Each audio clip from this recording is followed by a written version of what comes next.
బెజవాడ ఇంద్రకీలాద్రి రాష్ట్రంలోనే మూడో అతిపెద్ద ఆలయం. అమరావతి రాజధానిగా మారాక ఈ ఆలయ ప్రాధాన్యం మరింతగా పెరిగింది. అదే సమయంలో కొందరు ఉద్యోగుల అవినీతి పెచ్చుమీరింది. ఎక్కడ వీలుంటే అక్కడ అమ్మవారి సొమ్మును కాజేయడానికి కాచు కూర్చున్నారు. గోడలకు వేసే సున్నాల దగ్గర నుంచి అభివృద్ధి పేరిట జరిగే అన్ని పనుల్లోనూ అక్రమాలే. భక్తులకు వడ్డించే అన్నప్రసాదం నుంచి కేసు ఖండన వరకు అన్నింటా కమిషన్లే.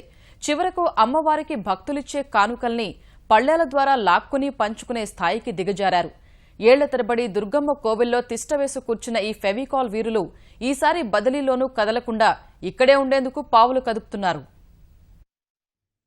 అర్జునుడికి పరమశివుడు పాశుపతాస్త్రం ప్రసాదించిన ప్రదేశంగా, కష్టాల్లో ఉన్న ప్రజానికానికి అమ్మవారు కనకవర్షం కురిపించిన పుణ్యక్షేత్రంగా ఇంద్రకీలాద్రికి ఘన చరిత్ర ఉంది. ఆ చరిత్రకు కొందరు చెదలు పట్టిస్తున్నారు.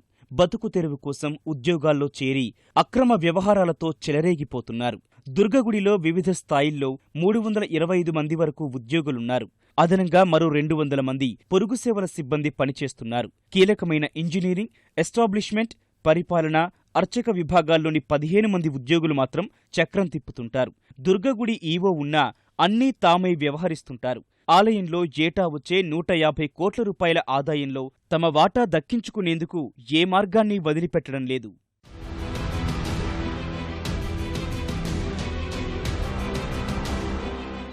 రాష్ట్రంలోని మిగతా దేవాలయాల్లో ఉద్యోగులు బదిలీలపై అటూ ఇటూ మారినా ఇంద్రకీలాద్రిపై మాత్రం అలా జరగటం లేదు. దీనివల్ల అక్రమార్కుల ఆదాయం 3 పువ్వులు 6 కాయలుగా వర్ధిల్లుతోంది. ఇంద్రకీలాద్రిలో ఇంజనీరింగ్ విభాగానిదే ప్రముఖ పాత్ర. 50 కోట్లతో మహామండపం నిర్మించటంలో ఈ విభాగం అత్యుత్సాహం కనిపిస్తోంది. అభివృద్ధి పేరుతో భక్తులను నానా కష్టాలు పెడుతున్నారు. అధికారులు చేసే పనుల వల్ల 7 అంతస్తుల మెట్లు ఎక్కలేక పిల్లలు, వృద్ధులు అగచాట్లు పడుతున్నారు. కింది స్థాయి ఉద్యోగులుగా చేరి తప్పుడు ధ్రువపత్రాలతో పదోన్నతులు పొందారనే ఆరోపణలు వీరిపై ఉన్నాయి. దుర్గమ్మ ఆలయంపై ఏ నిర్మాణం ఎందుకు చేపడతారో తెలియదు. మళ్లీ ఎందుకు కూలగొడతారో అర్థం కాదు. ఇటీవల ఇంద్రకీలాద్రిపై బండరాళ్లు పడకుండా 5 కోట్లతో చైనా గోడ నిర్మించారు. కొన్ని రోజులకే అది బీటలు వారింది. మళ్లీ మరమ్మతుల పేరుతో లక్షలు ఖర్చు చేశారు. బృహత్ ప్రణాళిక పేరుతో ఇప్పుడు దుర్గమ్మ కొండపై కట్టడాల్ని కూల్చివేస్తున్నారు. ఉన్నవాటిని సద్వినియోగం చేసుకుని అభివృద్ధి చెయ్యాల్సింది పోయి కొత్తగా కట్టే నిర్మాణాల ద్వారా డబ్బులు ఎలా కాజేద్దామన్న ఆలోచనే ఎక్కువగా కనిపిస్తోంది. ఉన్నతాధికారులు మాత్రం భవిష్యత్తు అవసరాల కోసమే మార్పులు చేర్పులని చెబుతున్నారు. సమాజంలో ఏ పని చేయకుండా కూర్చుంటే ఎవరు అడగరు మనల్ని.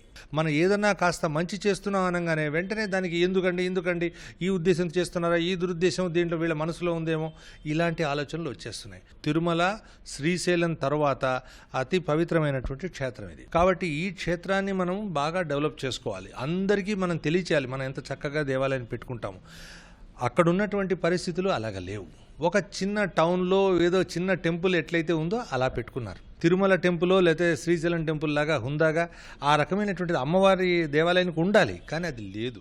దసరా ఉత్సవాలు, భవానీ దీక్షల విరమణ సమయంలో క్యూలైన్లు, షెడ్ల నిర్మాణానికి అవసరమైన సామాగ్రి ఒక్కసారి కొనుగోలు చేస్తే శాశ్వతంగా ఉంటుంది. కానీ ఆ పని మాత్రం చెయ్యరు. ఏటా 3 కోట్లతో ఈ సామాగ్రిని అద్దెకు తెస్తారు. అందులో వాటాలు దండుకుంటారు. భక్తులకు వడ్డించే అన్నప్రసాదం సరుకుల్ని పక్కదారి పట్టించడంలోనూ సిద్ధహస్తులున్నారు.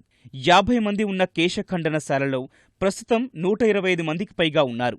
వీరి ప్రభావం ఎంతగా ఉంటుందంటే ఈవోలను సైతం ఇక్కడ్నుంచి బదిలీ చేయించగలరు.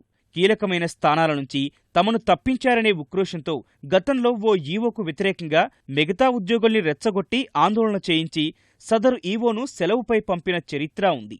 ఇప్పటి వరకు ఆయనకు ఎక్కడా పోస్టింగు కూడా రాలేదు. ప్రస్తుతం రాష్ట్రవ్యాప్తంగా ప్రభుత్వం ఉద్యోగుల బదిలీలకు పచ్చజెండా ఊపింది. రాష్ట్రవ్యాప్తంగా దేవాదాయ శాఖ ఉద్యోగులు బదిలీ అవుతున్నా ఇక్కడ మాత్రం ఆ ప్రభావం పెద్దగా లేదు. కేవలం 10 మంది ఉద్యోగులను మాత్రం బదిలీ చేసేందుకు ఏర్పాట్లు జరుగుతున్నాయి. నిబంధనల ప్రకారమైతే కనీసం 90 మంది ఉద్యోగులు బదిలీపై వెళ్లాల్సి ఉంటుంది. ఒకచోట 3 ఏళ్లు మాత్రమే పనిచేయాల్సి ఉండగా అక్రమాల్లో ఆరితేరిన ఉద్యోగులు 15 నుంచి 20 ఏళ్లుగా ఇక్కడే పాతుకుపోయారు. వీరందరినీ తప్పిస్తేనే ఇంద్రకీలాద్రిపై అవినీతి తగ్గుతుందని భక్తులు అభిప్రాయపడుతున్నారు.